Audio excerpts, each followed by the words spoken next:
Du fond de la plus tendre et de la meilleure des âmes peuvent surgir des désirs d'intense violence.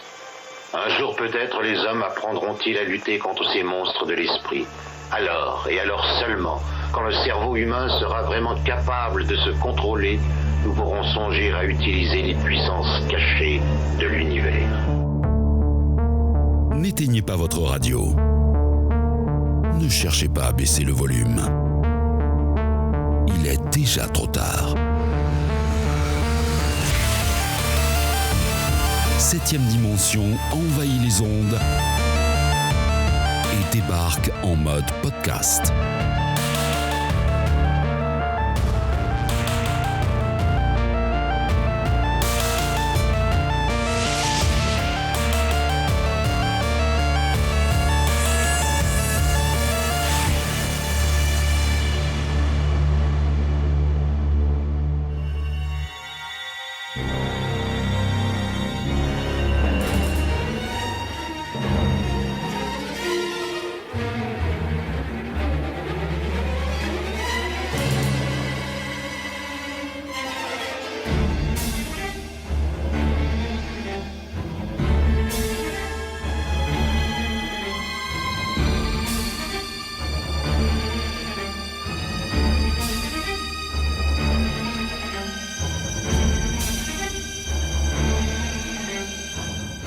Et bienvenue dans ce nouvel épisode de 7ème dimension, notre créneau à nous, bordel, c'est le cinéma de genre, et du bordel, on l'a avec Brian Yuzna et Stuart Gordon, donc pourquoi s'arrêter en si bon chemin ?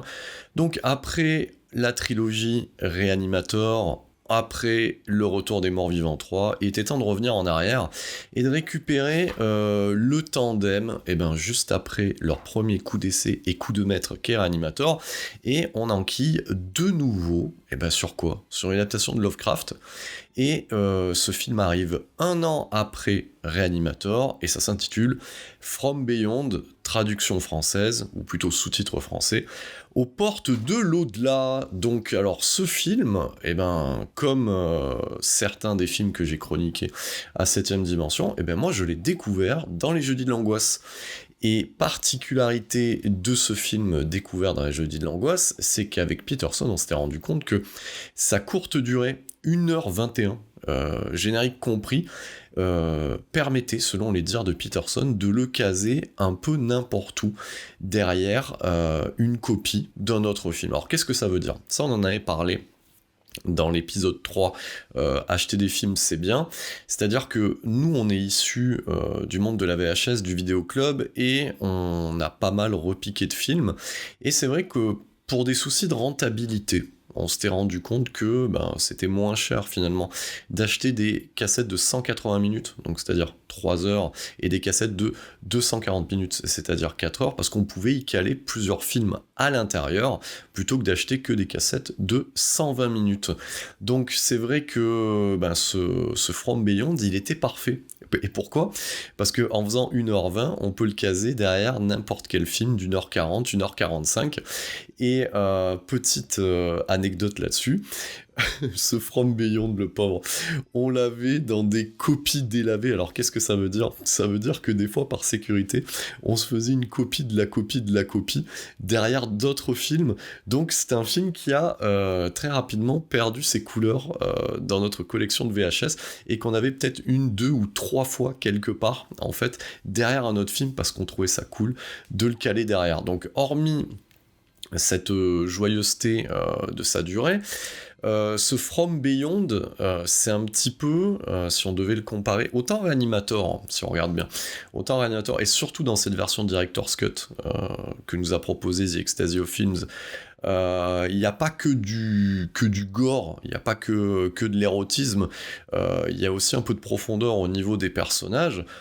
Autant celui-là, on sent que les curseurs sont mis au maximum, et je vais pas vous mentir, le fait de l'avoir revu dans ce master proposé par Sidonis Calista, voilà, master qui date de 2014, réédité chez nous, ou plutôt édité chez nous en France en haute définition entre 2016 et 2017, ce qui saute aux yeux quand on regarde le film, et ça va aussi avec sa photographie, qui qui est très dans les roses violets, c'est qu'on se croirait devant un Sentai en prise de vue réelle. C'est un petit peu ce qui se passe avec ce From Beyond, et quelque part le tandem ne conserve que le côté outrancier qu'on avait pu constater dans Reanimator, c'est-à-dire jeune femme en petite culotte et monstre gluant qui la poursuit.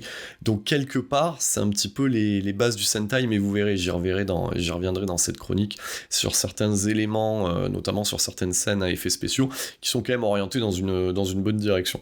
Donc, alors, c'est un film qui dure, comme je viens de le dire, 80 minutes. Alors, j'ai pu relever qu'il existait une version qui comporte 1 à 2 minutes supplémentaires, donc une Director's Cut. Ces 2 minutes avaient été coupées par Stuart Gordon pour éviter un classement X, et pas mal de gens qui ont chroniqué cette édition de Sidonis Calista ont été un peu déçus parce qu'ils s'attendaient à avoir le Master Director's Cut, et c'est pas le cas. Bon, moi ça change rien à la limonade, parce que quelque part c'est exactement le film que j'avais vu à l'époque. Donc bon, c'est vrai que j'aurais été preneur de ces 1 à 2 minutes, mais c'est déjà un tour de force d'avoir un film comme From Beyond en haute définition de par chez nous. Bon, alors, on remet comme d'habitude l'église au milieu du village, ou l'hôtel de ville, si vous voulez, au milieu du village, parce que les deux sont valables.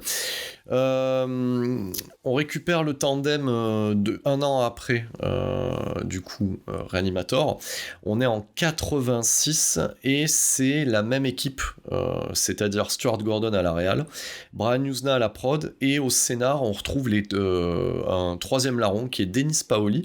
Alors, ce qu'il faut savoir, parce que j'en avais pas parlé sur la saga Reanimator, Denis Paoli, ça sera le scénariste attitré du tandem Gordon-Yuzna, parce que on va le récupérer, notamment sur le Reanimator, le puits et le pendule de Gordon, et aussi, parce que j'avais pas parlé de cette particularité-là, c'est que vous pourriez vous dire, pour les nouveaux et les nouvelles qui débarquent ici même, et qui découvrent en fait tout ce cinéma des années 80, que finalement Stuart Gordon et Brian Yuzna n'auront pas eu de fait de gloire hors cinéma horrifique. Qu'est-ce que ça veut dire ? Ça veut dire hors Reanimator et hors la série B produite par Empire Pictures. Et ben non, en fait, ils ont connu un peu de gloire, mais au niveau d'écriture de scénario. C'est pour ça que je raccroche les wagons avec Denis Paoli, parce que les trois larrons sont à l'origine aussi d'une nouvelle version, d'un remake, de l'écriture d'un remake, du Invasion of the Body Snatchers. Voilà. Donc, qui s'intitulera Body Snatchers, et qui ne sera pas réalisé, bien entendu, ni par Gordon ni par Yuzna, mais par Abel Ferrara. Donc ça deviendra un produit de studio, donc ça c'est plutôt quand même à noter. Et autre tour de force, où là on ne les attend pas, parce que pendant un moment je me suis demandé si c'était pas des homonymes, mais ce sont bien les deux, c'est-à-dire Gordon Yuzna et notamment aussi Denis Paoli, qui sont à l'origine d'une trilogie, enfin ça deviendra une trilogie, mais à la base c'est un seul film, qui est Chérie, j'ai rétréci les gosses pour Disney. Donc ils sont derrière Chérie, j'ai rétréci les gosses, Chérie, j'ai agrandi le baby, et Chérie, j'ai agrandi le bébé, pas le baby, et Chérie, nous avons été rétrécis. On retrouvera également Denis Paoli sur Le Dentiste de Yuzna, et aussi sur Le Dagon de Stuart Gordon, et même la réunion aussi de Jeffrey Combs et Barbara Crampton à l'écran au milieu des années 90 pour Castle Freak. Donc voilà pour le tandem de scénaristes qui est, c'est un peu la famille, un peu quelque part. Donc si Vin Diesel était là, il nous décapsulerait une Corona, tout en observant Barbara Crampton à moitié nue. Ce pitch est fou quand même de ce que je viens de dire. Vin Diesel, Barbara Crampton à moitié nue, lui buvant une Corona, je dépose les droits à l'instant T. Donc, quel est le point de départ de From Beyond ? Eh ben, comme d'habitude, nos copains comme cochons, les Paoli, Gordon Yuzna, ont le même centre d'intérêt, les mêmes passions, les mêmes influences, c'est-à-dire Lovecraft, et ils prennent une très courte nouvelle, parce que là, Lovecraft est connu pour faire de la nouvelle, ou de la nouvelle épisodique, mais de courts romans. Mais alors là, on est sur une courte nouvelle qui porte le même nom, qui s'appelle From Beyond, et qui était sortie en 1920. Voilà. Et c'est vrai que il a été rapporté, on peut le lire aussi sur internet, que de l'aveu même de Gordon et surtout Yuzna, cette courte nouvelle laissait la porte ouverte, en même temps ça s'appelle aux portes de l'au-delà, hein, quelque part, laissait les portes ouvertes pour un développement autre. Donc au final, quand vous regardez le film, la nouvelle, c'est ce qu'on pourrait appeler le préambule du film, c'est-à-dire tout ce qui se passe, la première séquence en fait. Et une fois le titre du film arrivé, le générique déroulé, et ben tout le reste en fait c'est ce qu'ont rajouté Gordon et Newsnight, donc ils ont étendu l'histoire et sans contrainte en fait. Donc ça c'est pour le point de départ. À noter que là où Reanimator a été un tour de force pour un peu moins d'1 million de dollars, là notre ami Charles Band leur donne quasiment 5 fois le budget de Reanimator, on n'est pas loin de 5 millions de dollars, et leur prête même ses studios à Rome, donc, parce que c'est un film qui est quasiment à huis clos. Il y a de mémoire, il me semble qu'il n'y a que 2 décors. Il y a la maison principale du docteur Pretorius, une espèce de manoir, et il y a quelques scènes dans un hôpital qui fait aussi hôpital psychiatrique, hein, tant qu'à faire. autant mettre les deux au même endroit, donc il y a 2 décors et 2 morceaux de rue. Donc en fait, tout ce budget-là va passer dans les effets spéciaux visuels, donc je parlerai du côté du côté FX un peu plus tard, mais en gros, on va dire qu'ils ont les coups des franches pour pouvoir mettre en image tous les délires qu'ils ont pu poser à l'écrit sur le scénario. Alors, c'est un film quelque part familial parce que on reprend en fait le tandem d'origine de Reanimator. Donc, c'est-à-dire que dans le rôle oui, on peut dire c'est le héros quelque part, on va dire le focus pour le spectateur. Dans le rôle de Crawford, donc Crawford qui est un physicien, on retrouve Jeffrey Combs. Donc, Jeffrey Combs, je l'avais déjà présenté pour la saga Reanimator, donc on reprend les mêmes et on recommence. Voilà. Dans le rôle du Dr Catherine, donc une psychologue plutôt portée sur le BDSM, on retrouve Barbara Crampton, hein, elle avait plutôt marqué les esprits dans la saga Reanimator, autant ne pas s'en séparer, et bien entendu la structure étant similaire à celle de Reanimator, dans comment on pourrait présenter ça, comme le successeur du Dr Hill dans la saga Reanimator, donc avoir on va dire le scientifique, la sommité scientifique qui aurait des tendances un peu libidineuses, donc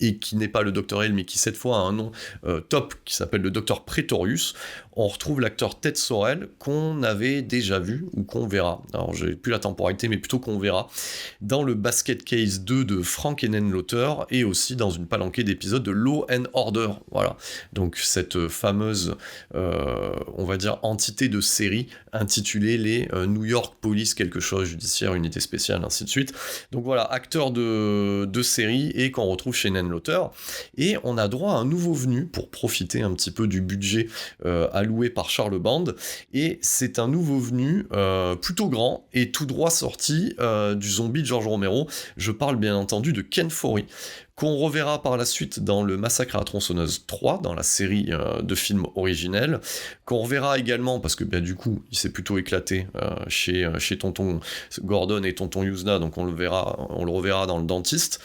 On le verra aussi chez Rob Zombie, parce que Rob Zombie connaît ses classiques, donc quand il fait The Devil's Rejects, et ben il fait appel un peu à tout le monde, dont Ken Foree, et comme il s'est plutôt éclaté chez Rob Zombie, on le verra aussi dans son film sur les sorcières de Salem, mais à grand renfort de LSD, qui s'appelle The Lord of Salem. Voilà, donc c'est vraiment un film très très spécial celui-là.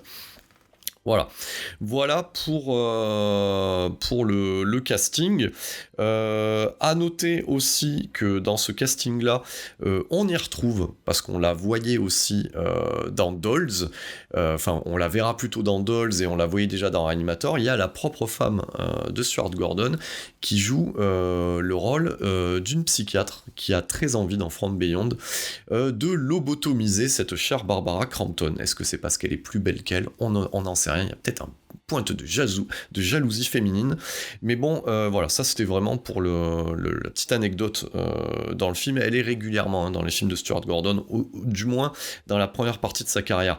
La musique, cette fois-ci, n'est pas pompée sur Psychose, mais elle est toujours signée Richard Band, frère de Charles Band.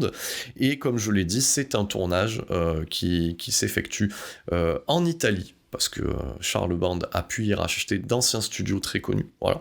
Donc parce que au final, Empire Pictures, ça marche plutôt bien. Donc ça, c'est aussi après From Beyond, je le rappelle, que le duo, enfin plutôt Brian Yuzna va se désolidariser de Charles Band, parce que quelque part, le monsieur a une tendance à garder un peu l'argent dans ses poches, voilà.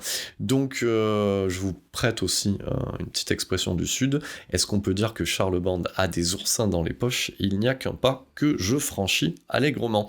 Voilà, donc toute cette chronique va se baser bien entendu sur cette édition faite par Sidonis Calista, et j'y reviendrai en fin d'épisode pour donner mon avis sur cet écrin, voilà, cet écrin physique. Pour From Beyond, bon, alors From Beyond, ça raconte quoi? Voilà. Alors From Beyond, ça raconte, alors comme d'habitude chez Lovecraft, toute expérience convoque forcément l'indicible, et c'est toujours quelque chose d'indescriptible, et donc là on va se charger, enfin du côté de Gordon et Yuzna, de rendre l'indescriptible descriptible.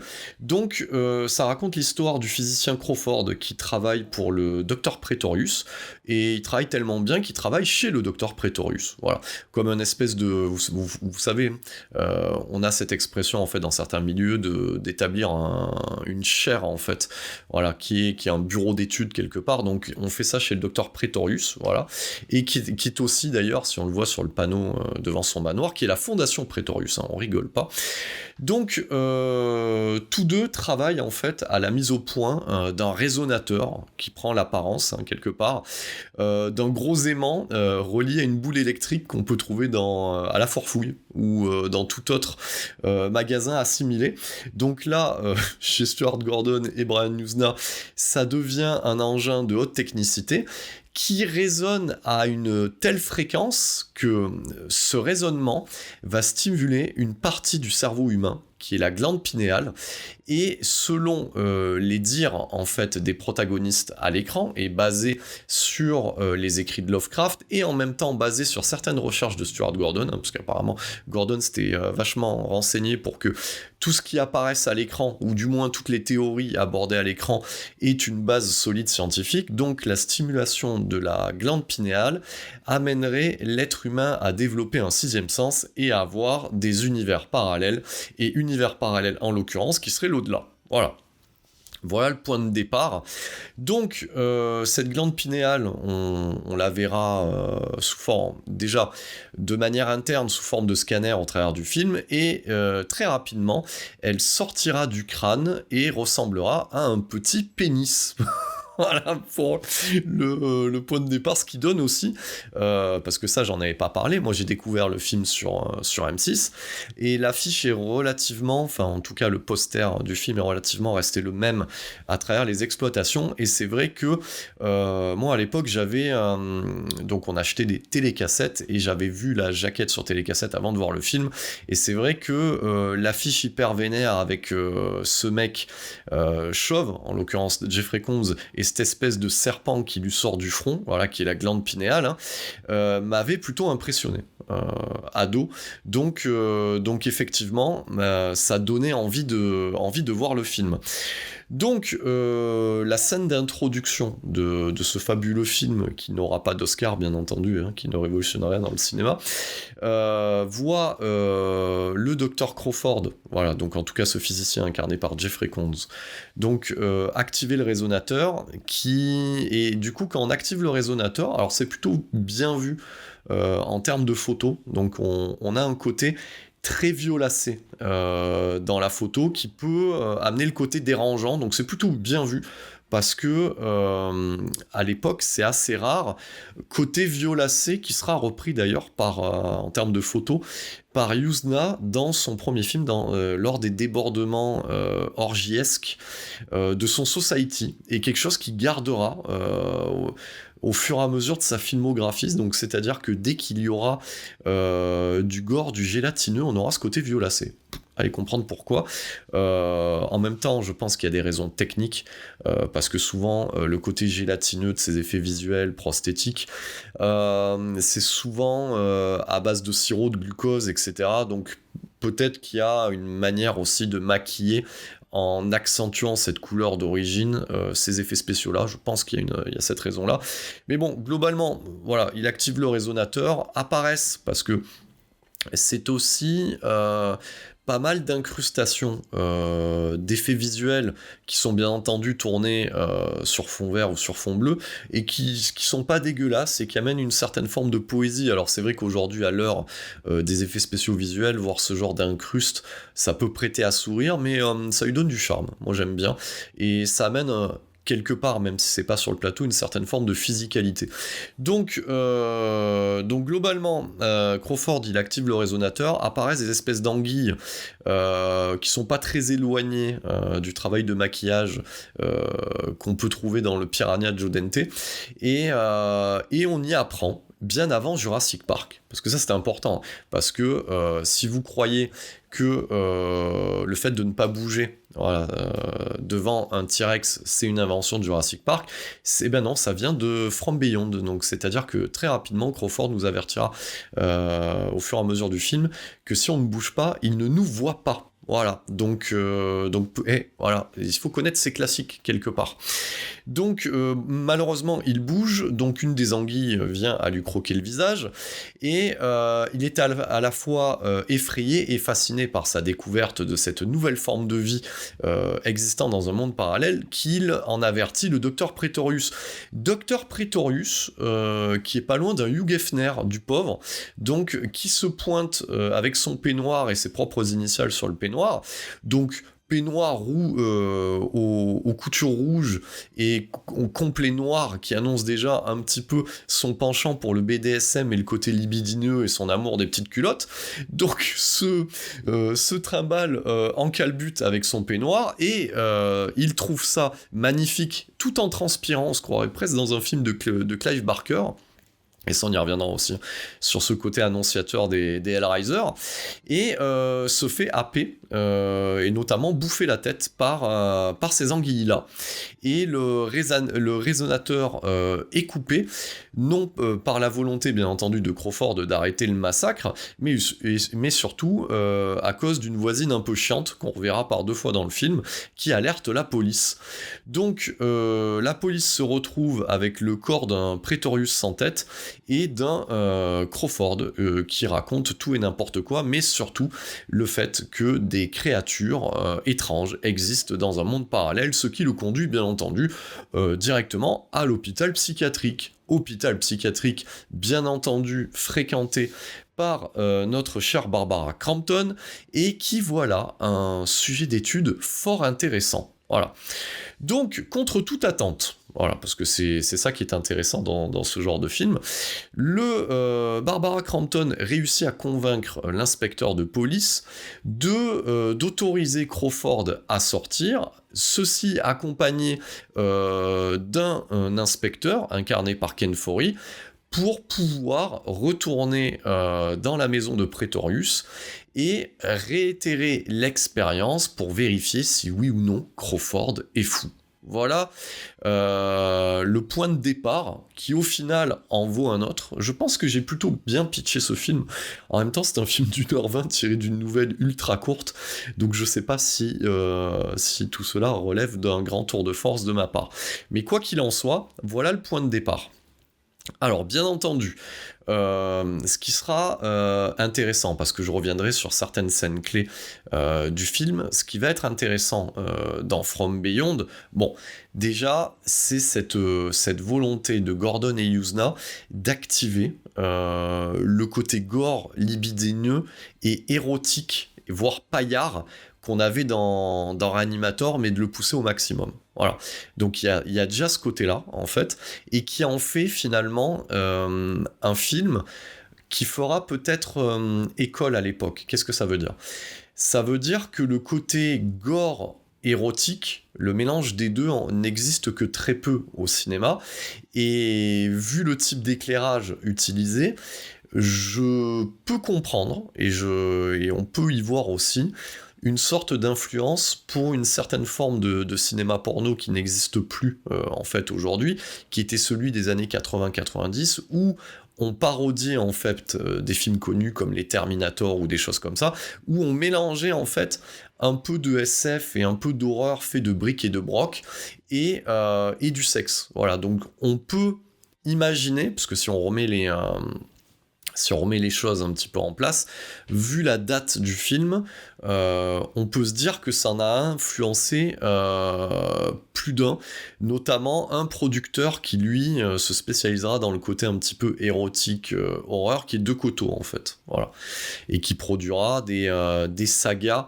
érotico-horrifiques pendant la fin des années 80, le début des années 90. Donc, effectivement, il y a un point de départ à ce niveau-là.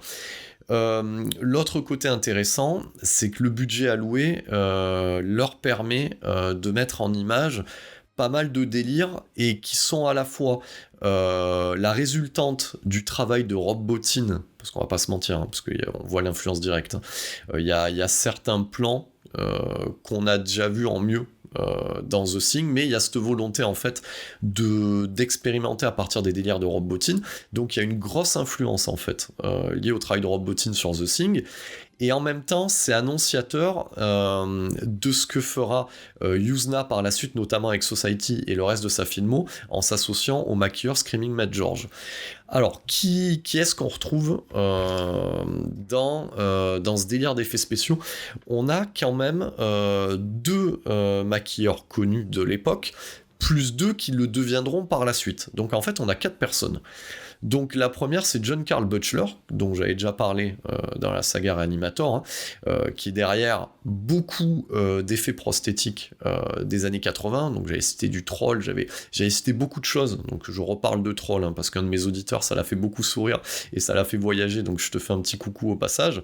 Et on va, à John Carl Butcher va s'associer Mark Shostrom, qui est aussi une figure du milieu des années 80, parce qu'on lui doit les effets spéciaux visuels du premier, plus de quelques Freddy derrière, donc notamment du Nightmare on Elm Street de Wes Craven. On le retrouvera aussi sur des sphères volantes pour les besoins des fantasmes de Don Coscarelli, du moins les 2 premiers dans la temporalité qui nous intéresse. Et d'ailleurs, voilà, je vous l'annonce dès à présent, la prochaine saga, donc si vous comptabilisez on a combien de vérifs ? 2. Dans 2 épisodes, la prochaine saga à laquelle je m'attaque, c'est la saga Fantasme. Voilà, ça sera le prochain épisode long de 7ème dimension. Et on retrouvera Mark Shostrom aussi pour les besoins d'Evil Dead 2, qui sera un banger de l'époque. Alors banger, c'est-à-dire quelque chose qui casse un peu le game. Donc Evil Dead 2 en 1987, en termes d'effets spéciaux prosthétiques et de gore à l'écran, ça redéfinit un petit peu les règles du jeu, en tout cas pour cette année 87, et qui sera annonciateur bien entendu du travail de Peter Jackson en Nouvelle-Zélande. En sous-main, on a l'émergence, parce que là ils sont assistants, on a l'émergence de futurs maquilleurs, donc notamment Gabe Bartalos, voilà, et Gabe Bartalos, alors... sachez que je l'ai rencontré, donc notamment à la Cinémathèque de Toulouse. Il était venu accompagné du réalisateur Frank Henenlotter, voilà, et c'est le maquilleur attitré, voilà, des films de Frank Henenlotter, notamment les Basket Case, Frankenhooker que je vais chroniquer très prochainement, et Darkman aussi de Sam Raimi, et en même temps on le retrouve sur le Dolls de Stuart Gordon. Donc Gabe Bartalos aussi qui nous a quittés, voilà, donc voilà, paix à son âme également. Donc je reviendrai sur le travail de Gabe Bartalos dans mon épisode sur Frankenhooker, et vu la direction que prend le podcast en ce moment, c'est-à-dire à mélanger sexe et gore, je me demande si je vais pas enchaîner aussi avec le Bad Biology de Frank Henenlotter aussi, voilà, qui est quand même un délire assez costaud dans le genre, on va voir, selon l'humeur. Et 4e larron qu'on va retrouver en sous-main en tant qu'assistant, c'est le cas de KNB, c'est-à-dire Robert Kurtzman. Donc voilà, 4 personnes en pleine possession de leurs moyens pour mettre en scène les délires érotico-gore de ce From Beyond. Alors, donc quel est le fonctionnement de la narration adoptée par Gordon et Yuzna ? C'est-à-dire que pour des raisons X ou Y, les protagonistes n'auront de cesse d'activer le résonateur, et à chaque activation, quelque part, c'est une surprise de plus en termes d'effets spéciaux visuels et de monstruosité à l'écran. Donc, il y a quand même des moments qui n'appartiennent qu'au cinéma de Gordon. Voilà, je vous donne un exemple, c'est-à-dire que les protagonistes, beaucoup d'humour, alors après ça en fait pas un nanar, hein, c'est pas un humour involontaire, hein, c'est vraiment en sous-main, c'est vraiment voulu, mais beaucoup d'humour passe par le personnage de Ken Foree. Alors déjà, il est bien plus grand que tout le monde, et il passe son temps à faire des trucs qui font rire. Donc déjà, il arrive dans la baraque. Donc on a un Crawford qui joue un petit peu les dépressifs, une Barbara Crampton qui est à côté de lui en lui disant qu'il est sur la bonne voie pour se rappeler les choses, alors que bon, c'est très bien qu'il se rappelle les choses, bien entendu, et un Ken Foree qui très rapidement explique qu'il a faim, et va vous cuisiner un truc comme ça en sous-main, mais genre en mode petit cordon bleu. Donc on a des plans où il est en train de touiller sa casserole, et puis il sert des assiettes comme ça, et ce qui me fait rire, c'est qu'on imagine tout le off, c'est-à-dire que on n'a pas vu les protagonistes faire les courses, ouais, quelque part. Donc ça veut dire que le mec est rentré dans la baraque, il a un peu fouillé dans les placards du docteur Pretorius et s'est mijoté un petit truc. Voilà, je trouve l'anecdote assez amusante, d'autant plus qu'il est le premier à mettre la main, parce que c'est un coquin, hein, le Ken Foree, c'est le premier à aller faire un tour dans la chambre du docteur Pretorius, qui, je vous le donne en mille, est une chambre pré-51 degrés. Donc c'est-à-dire qu'on y trouve tout le b.a.-ba du petit fan de BDSM, magnétoscope et écran à l'appui, et très rapidement, Ken Foree se rince un peu les yeux sur les derniers méfaits du docteur Pretorius, où on le voit fouetter une de ses invitées, parce qu'apparemment Crawford explique, tout en étant un petit peu malaisant, voilà, alors qu'est-ce que ça veut dire, tout en étant un petit peu autre, si vous voyez ce que je veux dire, il explique qu'il en faisait venir souvent, voilà, et qu'à chaque fois il les entendait crier de sa chambre. Donc ça fait un peu petit garçon, il fait un petit peu petit garçon, le Crawford, quand il raconte ça. Donc ce qui fait toujours rire dans cette histoire, parce que le docteur Pretorius est censé être une sommité, et de ce qu'on comprend, il passait le plus clair de son temps à inviter des étudiantes, parce qu'on le comprend comme ça, et à les faire boire, et après à les faire monter dans sa suite pour pouvoir les fouetter et les attacher, et puis tout ce qui s'ensuit dans les joyeusetés de cette référence au Marquis de Sade. Voilà. Bon, de toute manière, ce côté BDSM, Marquis de Sade lié à la science est quand même une thématique qui reviendra souvent dans le cinéma de Gordon, notamment au niveau des protagonistes masculins. Le docteur Pretorius, dans ce film-là, c'est juste un Dr. Hill au carré, ou même au cube, j'ai presque envie de vous dire, hein, c'est un puissance 3 là-dedans. Et c'est vrai que ça fait aussi référence à un pan de la littérature qui est cette littérature-là, quand ça parle de scientifiques, on y parle aussi de leur attrait à l'érotisme, etc. Et on n'est pas loin d'extrapoler ce que le docteur Frankenstein, notamment son rapport aux femmes et à sa libido. Donc on n'est pas loin d'extrapoler tout ça.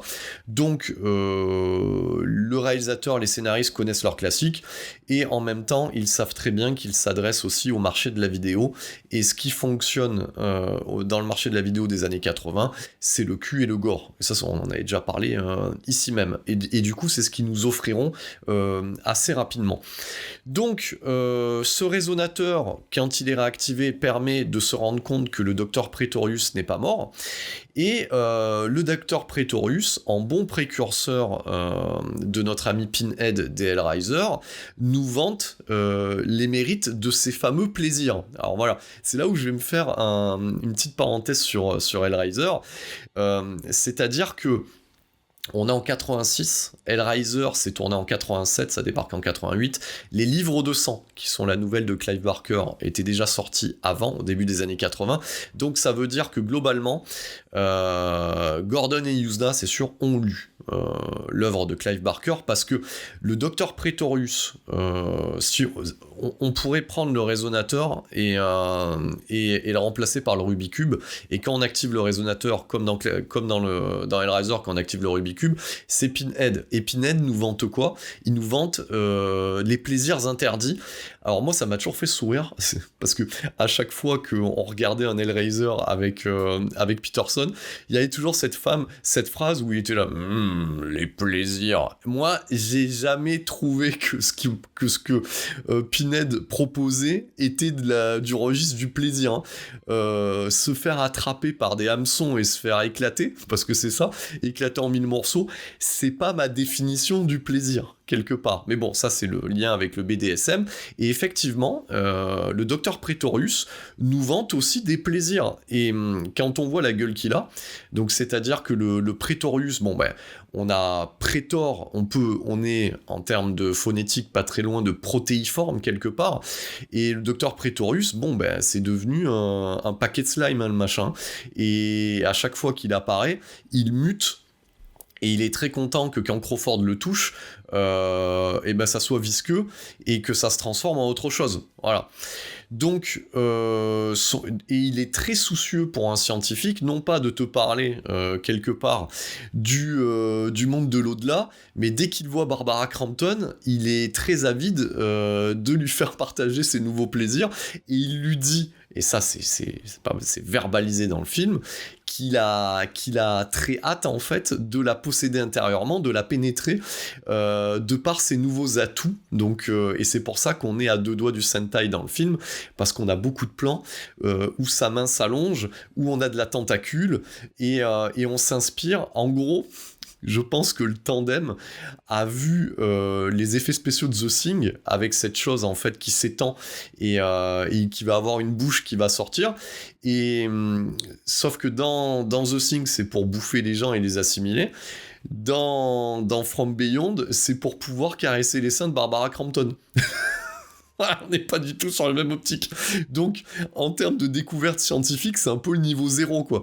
Donc, c'est-à-dire qu'on a une sommité, un physicien, et tout tourne autour du cul de Barbara Crampton. Voilà à peu près le niveau de From Beyond. Voilà. Donc, on a quand même des scènes folles. Bon, le point d'orgue, allez savoir pourquoi. Donc, c'est-à-dire qu'à chaque fois qu'ils activent le résonateur, la glande pinéale de nos personnages va être stimulée. Bien entendu, on comprend qu'il y a une sorte de passif à ce niveau-là, c'est-à-dire plus on est exposé, et plus cette glande aura tendance à devenir un vrai appendice, et à percer le haut du crâne, et à sortir comme un petit pénis. Donc le premier à avoir ce phénomène, c'est le personnage de Crawford. Voilà. Donc lui, il va avoir ce truc-là, et qui va lui permettre de voir dans le mode infrarouge d'une caméra 8 mm de l'époque. Et il trouve ça top.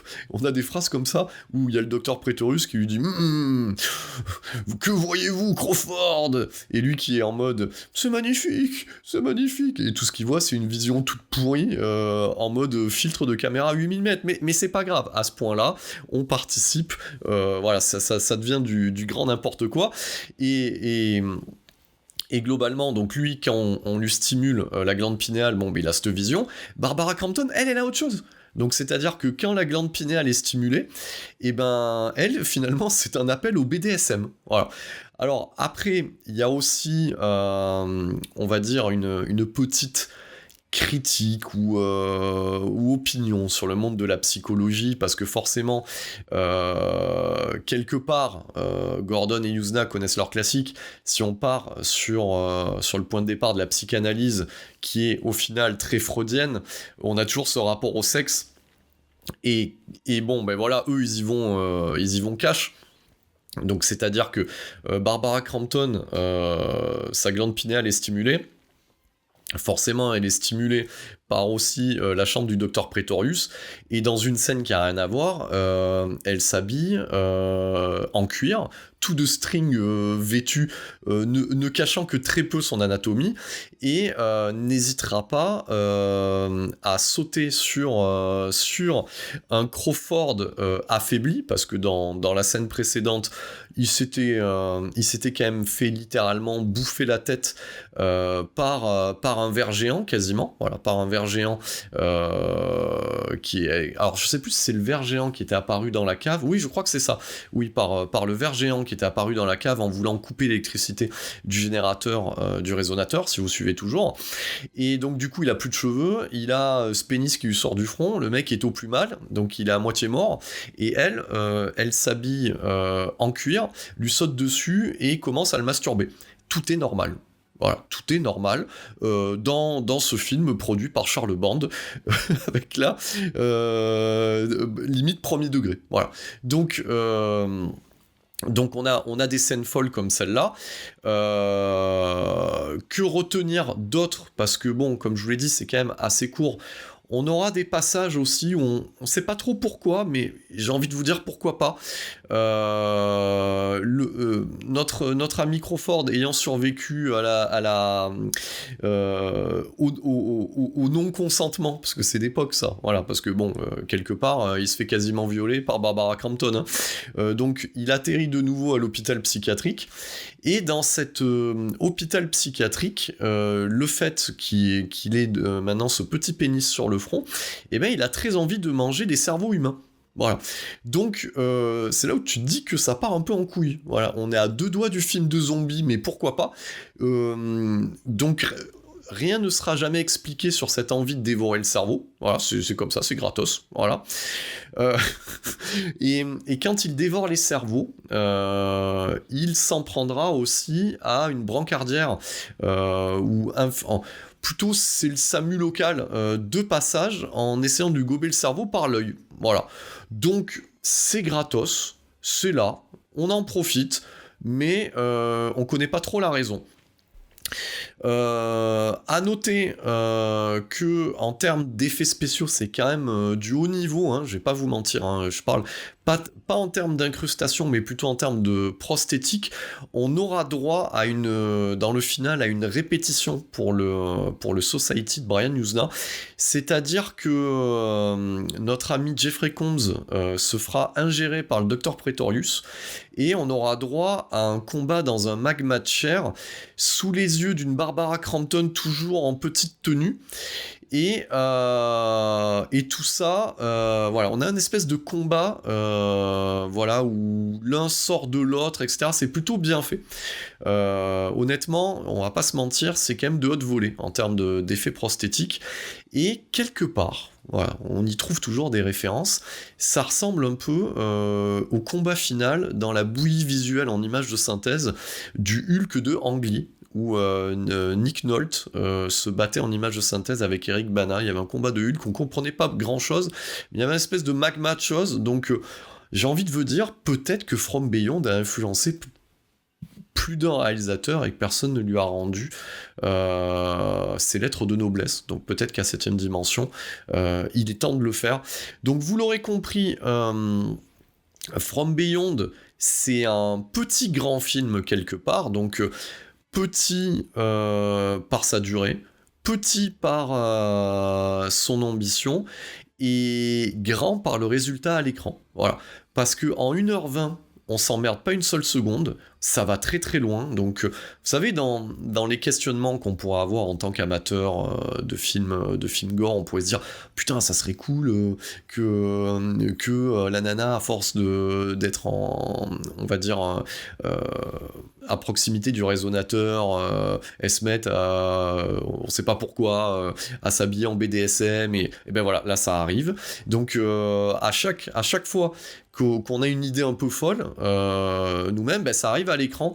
Donc ça veut dire que dans ce délire qui n'appartient qu'aux années 80, parce que bon, ce film-là, aujourd'hui, comme certains que je chronique en ce moment, ne sortirait pas, déjà d'une en salle, et aurait un haut level d'interdiction, et on aurait différentes ligues qui manifesteraient pour que le film soit interdit. N'oubliez pas, il me semble, de mémoire, que c'est le numéro, si je dis pas de bêtises, ça va être le numéro 6 des Sceaux, qui avait été interdit quand même, hein, qui avait été classé X dans notre pays, alors que bon... c'est quand même pas ouf, hein, la série des Sceaux, notamment les dernières séquelles. Donc voilà, c'est pour vous donner à peu près une idée de ce qu'il adviendrait de ce film aujourd'hui. Donc ça sera la dernière collaboration de ce trio pour Empire, en tout cas. Brian Yuzna, lui, prendra son envol et produira son propre contenu indépendamment d'Empire Pictures, toujours avec Gordon. Gordon, lui, restera chez Empire, notamment pour ce qui arrivera par la suite, L'appui et le pendule, et pour une série de films derrière, qui seront les Robots Jocks, et ainsi de suite. Qu'est-ce qu'on peut noter de plus ? Ça sera un succès en vidéo. Voilà, donc si votre humble serviteur derrière le micro l'a connu en vidéo, c'est parce que déjà ça se louait plutôt facilement, et je pense que beaucoup de mes auditeurs qui sont de la même génération que moi l'ont découvert en vidéo. Voilà, je suis preneur aussi si pour certains et certaines vous l'avez découvert en festival. C'est quand même quelque chose qui a fait la joyeuseté du festival d'Arvoriaz à l'époque, en 86, hein. Donc voilà, et je me demande s'il n'avait pas eu un prix. Non, alors j'ai le Blu-ray sous mes yeux, et c'est marqué sur l'affiche, c'est juste une sélection officielle au festival d'Arvoriaz en 87, et n'est mention d'aucun prix à ce niveau-là. En tout cas, c'est une petite pépite visuelle, donc qui vous fera plaisir, un bon film du samedi soir, et à regarder entre amis, et même en couple, hein, pour les couples qui sont amateurs de cinéma d'horreur, ça vous fera plaisir, ça fera plaisir à tout le monde. C'est sexy, c'est rigolo, c'est con aussi, mais c'est pas con débile, c'est con comme il faut pour ce genre de film. Donc c'était un plaisir de le chroniquer ici même à 7ème dimension. Je vais vous faire un petit point sur l'édition Sidonis Calista. Bon, on est quand même pas au niveau, on est loin du niveau des éditeurs que j'ai l'habitude de chroniquer, hein, c'est-à-dire Le Chat qui fume, The Ecstasy of Film, ESC Édition. On n'est pas à ce niveau-là. Bon, à noter, qu'est-ce que je pourrais dire ? Bon, le master est propre, ça c'est le master américain, donc qui est exploité en France. Le master est très propre, donc par contre, alors ça c'est peut-être une petite remarque que je peux faire à Sidonis Calista. Alors déjà, on peut les remercier d'avoir édité le film, parce que c'est déjà le point de départ, et au final, c'est ce qui est le plus important. Faites attention les gars, moi j'ai pu noter toutes vos animations de logo et ainsi de suite restent en SD alors que le disque est en Blu-ray. Voilà, ça se note au niveau de la pixelisation des animations, notamment de votre logo. Ça reste du SD dans du Blu-ray, ça se voit. Donc ça c'est un petit peu dommage. Le menu animé est efficace. Voilà, il n'est pas dégueulasse. Il y a une volonté de faire un petit bonus, et on y retrouve notre Vin Diesel des éditions physiques françaises, c'est-à-dire l'ancien rédacteur en chef et staccanoviste de l'écriture de suppléments pour les éditeurs français, c'est-à-dire Marc Toulek. Et la nouveauté, c'est un texte de Marc Toulek, et qui est prononcé à l'écran par Linda Tahir, donc plutôt mignonne la Linda Tahir. Voilà. Alors ça change un petit peu des textes déroulants ou des interviews, donc là on a qui fait office d'actrice, voilà, qui va mettre en image et en mots le texte écrit par Marc Toulek. À noter qu'elle est enseignante et productrice notamment de contenu pour ce genre d'édition, et qu'elle s'occupait, parce que c'est pas quelque chose que je regarde, hein, j'ai pas TCM, sur TCM du mag Ciné Vintage. Bon, alors après, c'est un peu ses limites, hein. C'est quand même 20 minutes de quelqu'un en multicam, hein. Il y a un plan large et un plan serré, avec une espèce d'éclairage un peu horrifique, qui raconte plutôt bien, mais on voit qu'elle récite, hein, ses côtés prompteurs, un texte de Mark Toulek. C'est un peu ses limites, et surtout que ce bonus de 20 minutes s'appelle Beyond Reanimator, et que on y parle un peu de From Beyond, mais surtout de Reanimator. Bon, quand on s'est cogné les éditions gavées jusqu'à l'os de The Ecstasy of Films sur les 2 Reanimator, bon, c'est déjà tout, donc bon, je pense qu'il y avait peut-être autre chose à faire. Après, je comprends aussi un petit peu les limites de l'exercice, c'est-à-dire que Sidonis Calista, ça n'a pas les mêmes moyens, ça n'a pas les mêmes moyens que les autres. Bon, il faut voir Sidonis Calista comme plutôt un éditeur un peu discounter en France, donc on n'est pas sur le même niveau. Ils ont tenté de faire un truc. Voilà, c'est donc cette édition n'est pas à récupérer pour ses bonus, et surtout à récupérer pour le fait que le film n'existait pas en haute définition de par chez nous, et rien que pour ça, un grand merci à Sidonis Calista d'avoir fait le taf. C'est un Blu-ray qui se récupère à pas cher. Voilà, moi je l'avais récupéré alors bien après la guerre, hein, parce que je vous ai dit que c'est quelque chose qui est arrivé en 2017. J'ai récupéré ça l'année dernière en promo sur Amazon à peu près. Donc voilà, ça fait le job, c'est présent, et c'est toujours un plaisir de redécouvrir ce film que j'avais en arrière-plan d'un film d'1h40 sur une VHS. Voilà, c'est comme ça. Après, pour moi, From Beyond appartiendra toujours à mon édition télécassette enregistrée sur les jeudis de l'angoisse. Ça lui donne du charme, un peu comme je l'avais spécifié pour l'édition de Maniac du chat qui fume. Des fois, ces films-là, de les avoir en propre, ça leur enlève un certain charme. Pour moi, c'est des films un peu crades, et les avoir crades leur rajoute un côté un petit peu non officiel, pas autorisé, voilà, de posséder ce genre de choses, qu'on est le seul à l'avoir. Voilà, c'était ma lettre d'amour à ce cinéma-là qui n'existe plus, voilà, qui était dans les années 80. Donc c'était, je vais quand même le dire, parce que je le dis de moins en moins, c'est quand même la 36e vérif, et comme vous pouvez le voir, notre créneau à nous, à 7ème dimension notamment, c'est le cinéma de genre bordel. Merci pour votre écoute.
Le contrôle de votre appareil de télévision jusqu'à la prochaine émission de 7ème dimension en mode podcast.